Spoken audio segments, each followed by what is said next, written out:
देखो समास आ गया।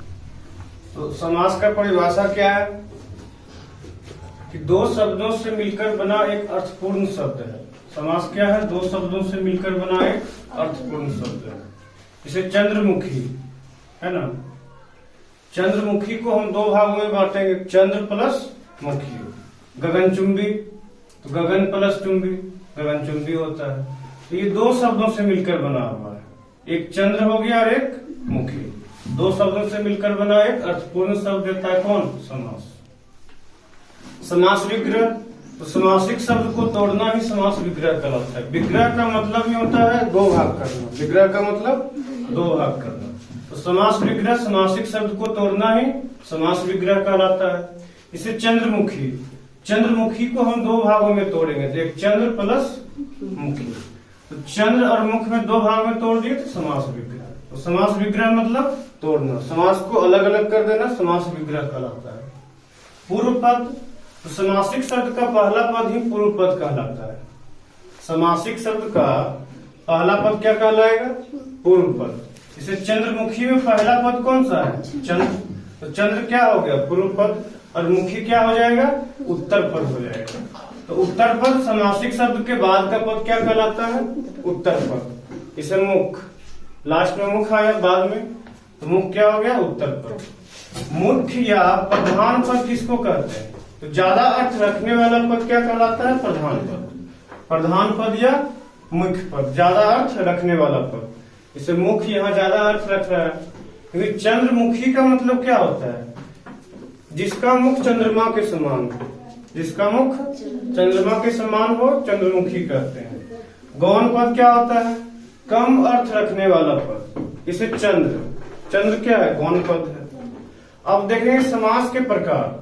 तो प्रधानता के आधार पर समास चार प्रकार के होते हैं। प्रधानता के आधार पर कितने प्रकार के होते हैं? चार प्रकार के। ऐसे बेसिकली अगर पूछेगा तो समास कितने प्रकार के होते हैं? 6 प्रकार के। और एक अब बाद में आता है कौन? नए समास, जो कि बाद में जोड़ा गया है, तो उसका चर्चा बाद में करेंगे। लेकिन अभी जो है वर्तमान से प्रधानता के आधार पर अगर पूछे कि समास कितने प्रकार के होते हैं? 4 प्रकार के। अब यही भाव समास, तत्पुरुष समास, द्वंद्व समास और बहुव्रीहि समास, ये 4 प्रकार है। और तत्पुरुष समास का ही भाग कौन सा है? कर्मधारय समास और द्विगु समास। कर्मधारय और द्विगु समास। तो अगर पूछे प्रधानता के आधार पर समास के कितने प्रकार हैं? 4 प्रकार हैं।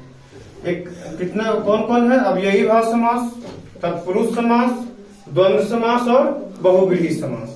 अगर पूछेगा कर्मधारय समास और द्विगु समास किसका भाग है? तत्पुरुष समास का। कर्मधारय समास और द्विगु समास किसका भाग है? तत्पुरुष समास का। और इसी में डिफिनेशन भी जान लेते हैं। अब यही भाव समास जिसका पूर्व पद प्रधान हो, पहला पद जिसका प्रधान रहेगा अब यही भाव समास कहलाएगा। और इसका सबसे मेन है कि उपसर्ग वाला समास इसको बोला जाता है। अगर पूछे उपसर्ग वाला समास किसको बोलते हैं? अब यही भाव समास। तत्पुरुष समास का उत्तर पद प्रधान होता है। द्वंद्व समास का दोनों पद प्रधान होता है। जैसे लोटा डोरी, माता पिता, तो दोनों अपना अपना एक विशेष अर्थ रखता है। तो द्वंद्व समास दोनों पद जिसका प्रधान हो। बहुव्रीहि समास जिसका दोनों पद अप्रधान हो, मतलब दोनों में से कोई भी पद प्रधान नहीं रहेगा लेकिन वो तीसरे की ओर इशारा करेगा। जैसे दशानन, तो दशानन किसके तरफ कर रहा है इशारा? रावण के तरफ। कर्मधारय समास और द्विगु समास किसका भाग है? तत्पुरुष समास का भाग है। कर्मधारय समास में उत्तर पद प्रधान होगा और द्विगु समास में भी उत्तर पद प्रधान होगा, क्योंकि तत्पुरुष समास का ही भाग है। तो तत्पुरुष समास का जो है उत्तर पद प्रधान है, तो ये दोनों का भी क्या होगा? उत्तर पद प्रधान होगा। ये समास का इतना ही तक रहेगा, कल से आगे इसके चलेंगे।